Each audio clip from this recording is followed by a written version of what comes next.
Liz Truss erupted in response to an interruption from Rishi Sunak over tax cuts during the BBC debate between the two remaining Conservative leadership candidates. The BBC's Live Conservative hustings debate between Liz Truss and Rishi Sunak on Monday evening descended into a fiery back and forth as the two Tory big hitters traded blows over their plans to fix Britain's finances.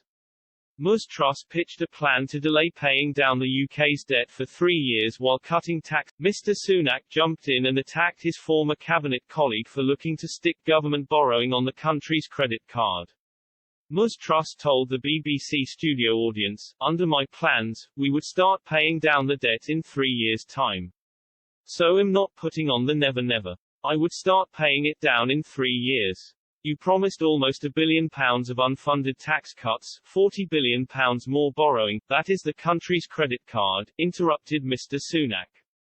"It's our children and grandchildren, everyone." "Rishi, that is not true," Ms Truss hit back. Ms Truss later said, "No other country is putting up taxes at this moment. The OECD has described Rishi's policies as contractionary."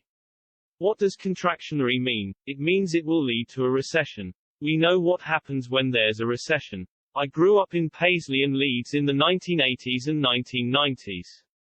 I know what it's like when people have to struggle when you have high unemployment and people don't have work to go to. We cannot allow that to happen. Mr Sunak spoke over Ms Truss and warned inflation was a problem in the 1980s and it is a problem we have now, adding, "We need to get a grip on inflation. If we don't do that now, it's going to